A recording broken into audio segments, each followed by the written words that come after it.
بڑوں کا ادب یہ اتنی بڑی خیرات ہے، ہمیں اپنی اولادوں کو یہ سکھانا ہوگا کہ بیٹا جب بڑے بات کر رہے ہو تو چھوٹوں کو خاموشی اختیار کرنا ہو۔ لیکن ہماری حالت کیا ہے؟ ہماری ڈرائنگ روم کی ٹیبل پر چند لوگ بیٹھے تھے اور ایک نوجوان جو ہے وہ ترکی بترکی جو ہے بڑوں کو جواب دے رہا تھا اور دلائل کے انبار لگا رہا تھا، اور سب خاموش تھے کہ سفید بالوں والے بھی چپ بیٹھے تھے کہ اب اس بچے کو کیا سمجھائیں۔ تو ہم نے مسکرا کے کہا کہ جناب اصل میں بات یہ ہے کہ ہمارا بیٹا نا وہ اسلام آباد کی یونیورسٹی میں پڑھتا ہے اور اس کا کانفیڈنس لیول بہت بڑا ہے، یہ نہیں کسی کی بات برداشت کرتا، یہ اگلے کے منہ پہ سچی بات سنا دیتا ہے۔ ہم اس کو کانفیڈنس کہہ رہے ہوتے ہیں اور ہم اس کو جو ہے جدید تعلیم کا رنگ کہہ رہے ہوتے ہیں، ہمارا بچہ بڑا پڑھا لکھا ہے۔ یہ کیا خاک پڑا ہے جناب جس کو بڑوں سے بات کرنے کا طریقہ بھی نہیں آتا؟ اللہ اکبر، ہمیں اس بات پر سوچنا ہوگا صحابہ کا انداز کیا تھا۔ آؤ میں تمہیں ایک ادب کی اور داستان سنا دیتا ہوں۔ صحابی کا نام ہے حضرت عبداللہ بن عمر رضی اللہ تعالیٰ عنہ۔ وہ فرماتے مجلس رسول لگی تھی اور اللہ کے رسول صلی اللہ علیہ وآلہ وسلم تشریف فرما تھے۔ صحابہ بیٹھے تھے کہ حضور نے ایک سوال صحابہ سے پوچھا اور حضور فرمایا کہ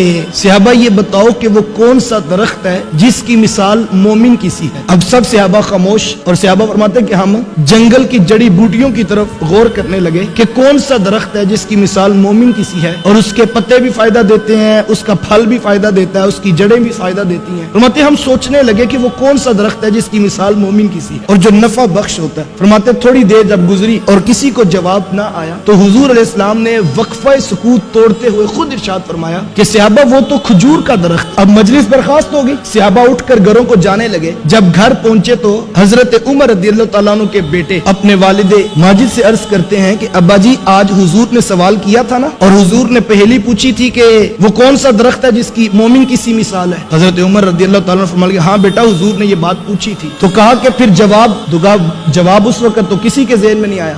ابن عمر رضی اللہ تعالیٰ عنہ عرض کرتے ہیں اللہ کی قسم ابا جی مجھے جواب آتا تھا۔ تو کہا بیٹا آپ نے بتایا کیوں نہیں؟ اگر آپ بتاتے تو مجھے بھی خوشی ہوتی کہ عمر کے بیٹے کو جواب آتا تھا۔ تو ابن عمر نے کتنا خوبصورت جواب دیا، کہا ابا جی میں نے صرف اس لیے جواب نہیں دیا کہ جب ابو بکر و عمر جیسی شخصیات چپ بیٹھی ہیں تو پھر میں جواب کیوں دوں؟ یہ تھا وہ ادب جو صحابہ کے بچوں کو بھی آتا تھا۔ اللہ اکبر، کسی بات پر اگر بڑے خاموشی اختیار کر لیں تو چھوٹوں کو بھی پھر خاموشی اختیار کرنی ہوگی۔ یہ آداب تھے جو کل تک معاشرے میں موجود تھے، لیکن آج معاشرہ حیا باختہ ہو گیا، آنکھوں میں حیا نہ رہا، لباس میں حیا نہ رہا، اخلاق میں حیا نہ رہا، اور ہم جو ہے وہ تیزی کے ساتھ جو ہے وہ زوال پذیر ہو رہے ہیں۔ خدا را اپنی اولادوں کو آداب سکھائیے، یہ سب سے بڑی دولت ہے جو ہم بچوں کو سکھا سکتے ہیں، اور یہ ذمہ داری کوئی اسکول نہیں لے گا۔ اسکول آپ کے بچے کو رٹا طوطا بنائے گا، اسکول آپ کے بچے کو ایک کاغذ ڈگری کا دے گا، اسکول آپ کے بچے کو 30 سے 40 ہزار کی نوکری تو دلوا سکتا ہے جناب، لیکن اخلاق آپ نے خود اپنے بچوں کو اپنی اولادوں کو سکھانے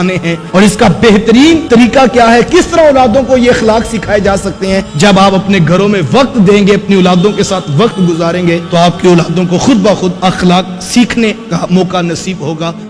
اس ویڈیو کو شیئر ضرور کیجئے، ہو سکتا ہے آپ کے ایک شیئر سے یہ بات کسی کے دل میں اتر جائے۔ جزاک اللہ۔